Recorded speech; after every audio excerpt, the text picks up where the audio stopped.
विकसित भारत के लिए हो रहे नवनिर्माण का लगातार विस्तार हो रहा है।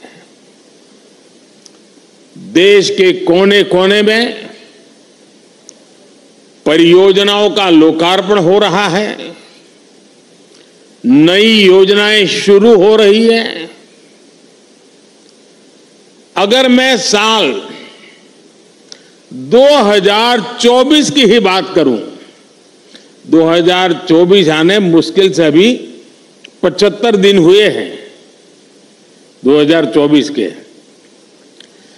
इन करीब करीब 75 दिन में 11 लाख करोड़ रुपए से ज्यादा की परियोजनाओं का लोकार्पण और शिलान्यास हो चुका है। और अगर मैं पिछले 10-12 दिन की बात करूं, पिछले 10-12 दिन में ही 7 लाख करोड़ रुपए से ज्यादा की परियोजनाओं का लोकार्पण और शिलान्यास हुआ है। आज भी विकसित भारत की दिशा में देश ने एक बहुत बड़ा कदम उठाया। इस कार्यक्रम में अब यहां 1 लाख करोड़ रुपए से ज्यादा की परियोजनाओं का और लोकार्पण और शिलान्यास हुआ है। और आप देखिए, आज 85,000 करोड़ रुपए, 85,000 करोड़ रुपए से अधिक से सिर्फ और सिर्फ रेलवे के प्रोजेक्ट देश को मिले हैं। और इसके उपरांत समय का अभाव रहता है मुझे, विकास में मैं गति को धीमी नहीं होने देना चाहता, और इसलिए आज रेलवे के ही कार्यक्रम में एक और कार्यक्रम जुड़ गया है पेट्रोलियम वालों का। और दहेज में, गुजरात में दहेज में 20,000 करोड़ रुपए से अधिक की लागत से बनने वाले पेट्रोकेमिकल परिसर का भी शिलान्यास हुआ है। और ये प्रोजेक्ट हाइड्रोजन उत्पादन के साथ साथ देश में पॉलीप्रोपिलीन की डिमांड को पूरा करने में अहम भूमिका निभाने वाला है। आज ही गुजरात और महाराष्ट्र में एकता मॉल्स का भी शिलान्यास हुआ है। ये एकता मॉल्स भारत के समृद्ध कुटीर उद्योग, हमारे हस्तशिल्प, हमारा वोकल फॉर लोकल का जो मिशन है, उसको देश के कोने कोने तक ले जाने में सहायक होगा। और उसमें एक भारत श्रेष्ठ भारत की नींव को भी मजबूत होते हम देखेंगे। मैं इन परियोजनाओं के लिए देशवासियों को बधाई देता हूं, और मैं मेरे नौजवान साथियों से कहना चाहता हूं, भारत एक युवा देश है, बहुत बड़ी तादाद में युवा रहते हैं देश में। मैं खास तौर पर मेरे युवा साथियों से कहना चाहता हूं, आज जो लोकार्पण हुआ है वो आपके वर्तमान के लिए है, और आज जो शिलान्यास हुआ है वो आपके उज्जवल भविष्य की गारंटी लेकर के आया है। साथियों, आजादी के बाद की सरकारों ने राजनीतिक स्वार्थ को जिस तरह प्राथमिकता दी, और उसकी बहुत बड़ी शिकार भारतीय रेल रही है। आप पिछले 2014 के पहले के 25-30 रेल बजट देख लीजिए। रेल मंत्री देश की पार्लियामेंट में क्या बोलते थे? हमारी फलानी ट्रेन का वहां स्टॉपेज दे देंगे, वहां हम डिब्बे 6 तो 8 कर देंगे। यानी रेलवे, और मैं देख रहा था पार्लियामेंट में भी धप धप तालियां बजती थी। यानी यही सोच रही थी कि स्टॉपेज मिला कि नहीं मिला, ट्रेन वहां तक आती है, मेरे स्टेशन तक आगे बढ़ी कि नहीं बढ़ी। देखिए 21वीं सदी में यही सोच रही होती तो देश का क्या होता। और मैंने पहला काम किया, रेल को अलग बजट से निकाल करके भारत सरकार के बजट में डाल दिया और उसके कारण आज भारत सरकार के बजट के पैसे रेलवे के विकास के लिए लगने लगे।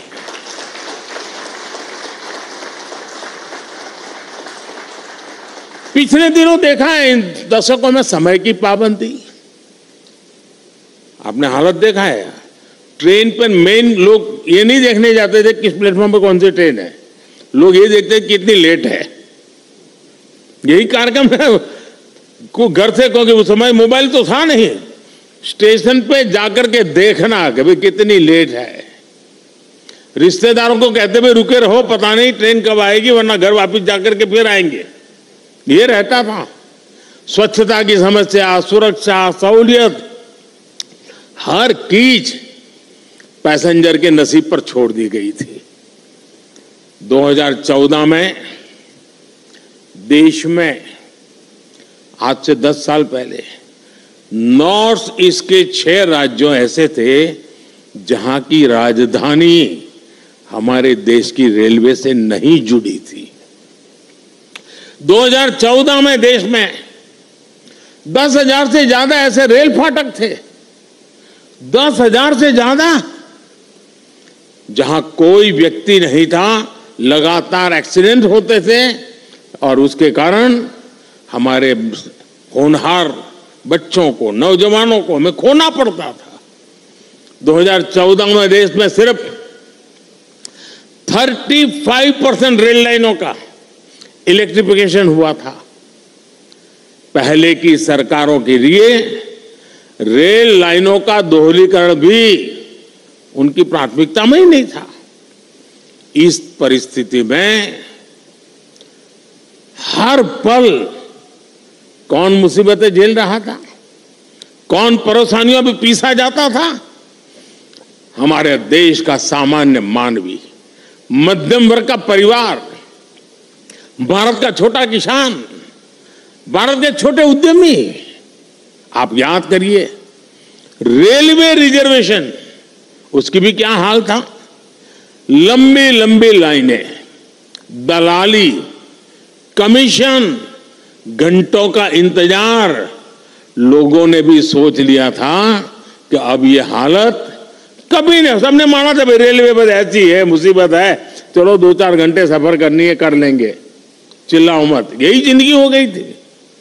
और मैंने तो मेरी जिंदगी ही रेल की पटरी पर शुरू की है, इसलिए मुझे भली भांति है रेल का क्या हाल था।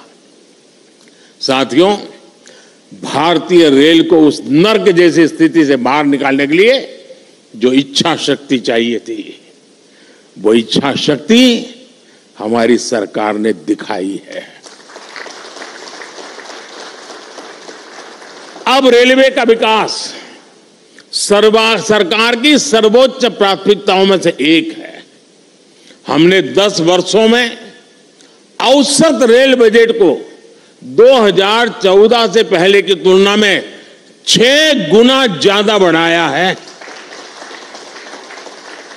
और मैं आज देश को ये गारंटी दे रहा हूं कि अगले 5 साल में वो भारतीय रेल का ऐसा कार्यकल्प होते देखेंगे जिसकी उन्होंने कल्पना भी नहीं की होगी। आज का ये दिन इसी इच्छा शक्ति का जीता जागता सबूत है। देश का नौजवान तय करेगा उसको कैसा देश चाहिए, कैसी रेल चाहिए। ये 10 साल का काम अभी तो ट्रेलर है, मुझे तो और आगे जाना है। आज गुजरात, महाराष्ट्र, यूपी, उत्तराखंड, कर्नाटक, तमिलनाडु, दिल्ली, एमपी, तेलंगाना, आंध्र प्रदेश, बिहार, झारखंड, पश्चिम बंगाल, उड़ीसा, इतने राज्यों में वंदे भारत ट्रेनें मिल चुकी है जी। और इसी के साथ ही देश में वंदे भारत ट्रेन की सेवाओं का शतक भी लग गया है। वंदे भारत ट्रेनों का नेटवर्क अब देश के 250 से अधिक जिलों तक पहुंच चुका है। जन भावनाओं का सम्मान करते हुए सरकार वंदे भारत ट्रेनों का रूट भी लगातार बढ़ा रही है। अहमदाबाद जामनगर वंदे भारत ट्रेन अब द्वारिका तक जाएगी और मैं तो अभी द्वारिका में जाकर के डुबकी लगा के आया हूं। अजमेर, दिल्ली, सराय रोहिल्ला वंदे भारत एक्सप्रेस अब चंडीगढ़ तक जाएगी। गोरखपुर लखनऊ वंदे भारत एक्सप्रेस अब प्रयागराज तक जाएगी। और इस बार तो कुंभ का मेला होने वाला है तो उसका महत्व और बढ़ जाएगा। तिरुवनंतपुरम कासरगोड वंदे भारत एक्सप्रेस मंगलुरु तक विस्तार किया गया है। साथियों, हम दुनिया भर में कहीं भी देखें, जो देश समृद्ध हुए, औद्योगिक रूप से सक्षम हुए, उनमें रेलवे की बहुत बड़ी भूमिका रही है। इसलिए रेलवे का कायाकल्प भी विकसित भारत की गारंटी है। आज रेलवे में अभूतपूर्व गति से रिफॉर्म हो रहे हैं। तेज गति से नए रेलवे ट्रैक्स का निर्माण, 1300 से ज्यादा रेलवे स्टेशनों का आधुनिकीकरण, वंदे भारत, नमो भारत, अमृत भारत जैसी नेक्स्ट जनरेशन ट्रेन, आधुनिक रेलवे इंजन और कोच फैक्ट्रियां, ये सब 21वीं सदी की भारतीय रेल की तस्वीर बदल रही है। साथियों, गति शक्ति कार्गो टर्मिनल पॉलिसी के तहत कार्गो टर्मिनल के निर्माण में गति लाई जा रही है। इससे कार्गो टर्मिनल बनने की गति तेज हुई है। लैंड लीजिंग पॉलिसी को और सरल किया गया है। लैंड लीजिंग प्रक्रिया को भी ऑनलाइन किया है। इससे काम में पारदर्शिता आई है। देश के ट्रांसपोर्टेशन सेक्टर को मजबूती देने के लिए रेलवे मंत्रालय के तहत गति शक्ति विश्वविद्यालय की स्थापना भी की गई है। हम निरंतर भारतीय रेल को आधुनिक बनाने और देश के कोने कोने को रेल से जोड़ने में जुटे हुए हैं। हम रेलवे से, नेटवर्क से मानव रहित फाटक समाप्त करके ऑटोमेटिक सिग्नलिंग सिस्टम लगा रहे हैं। हम रेलवे के 100% इलेक्ट्रिफिकेशन की तरफ बढ़ रहे हैं। हम सौर ऊर्जा से चलने वाले स्टेशन बना रहे हैं। हम स्टेशन पर सस्ती दवा वाले जन औषधि केंद्र बना रहे हैं। और साथियों, ये ट्रेनें, ये पटरियां, ये स्टेशन ही नहीं बन रहे, बल्कि इनसे मेड इन इंडिया का एक पूरा इकोसिस्टम बन रहा है। देश में बने लोकोमोटिव हो या ट्रेन के डिब्बे हो, भारत से Sri Lanka, Mozambique, Senegal, Myanmar, Sudan जैसे देशों तक हमारे ये प्रोडक्ट एक्सपोर्ट किए जा रहे हैं। भारत में बनी सेमी हाई स्पीड ट्रेनों की डिमांड दुनिया में बढ़ेगी तो कितने ही नए कारखाने यहां लगेंगे। रेलवे में हो रहे ये सारे प्रयास, रेलवे का ये कायाकल्प नए निवेश और निवेश से नए रोजगार की भी गारंटी दे रहा है।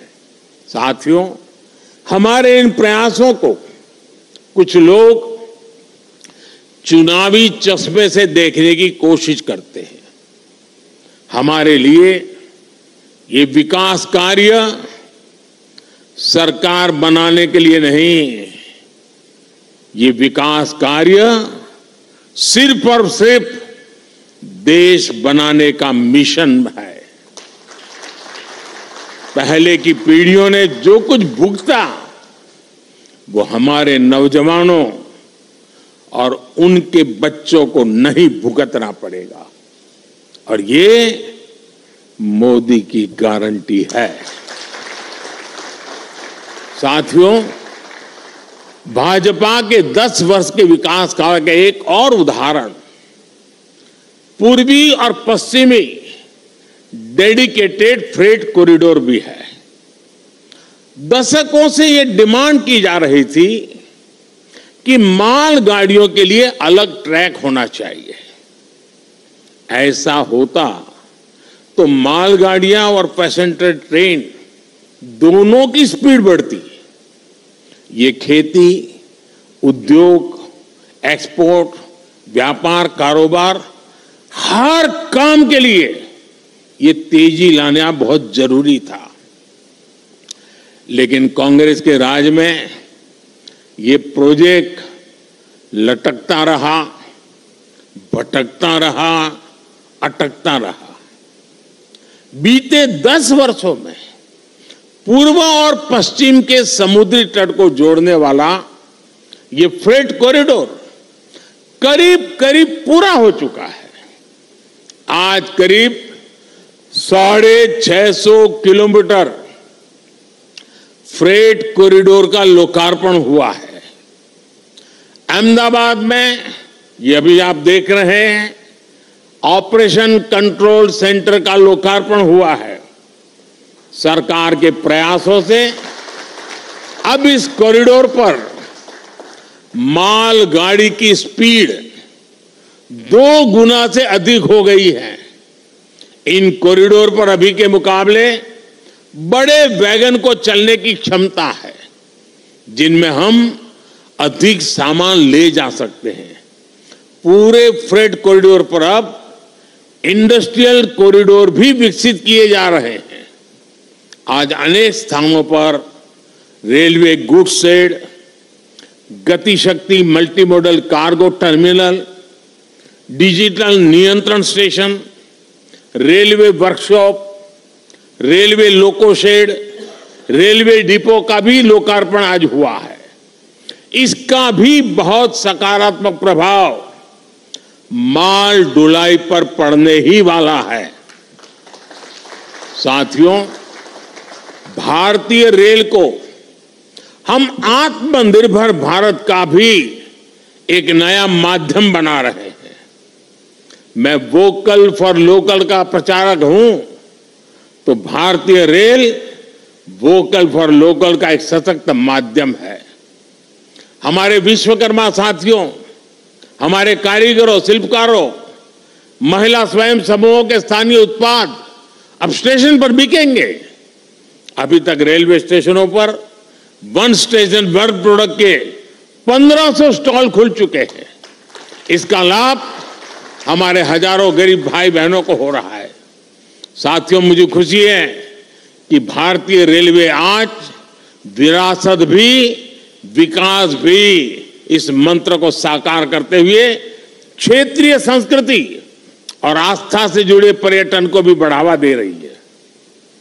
आज देश में रामायण सर्किट, गुरु कृपा सर्किट, जैन यात्रा पर भारत गौरव ट्रेनें चल रही है। यही नहीं, आस्था स्पेशल ट्रेन तो देश के कोने से श्री राम भक्तों को अयोध्या तक ले जा रही है। अब तक करीब 350 आस्था ट्रेनें चली हैं और इनके माध्यम से 4.5 लाख से ज्यादा श्रद्धालुओं ने अयोध्या में रामलला के दर्शन किए। साथियों, भारतीय रेल आधुनिकता की रफ्तार पर ऐसे ही तेजी से आगे बढ़ती रहेगी और ये मोदी की गारंटी है।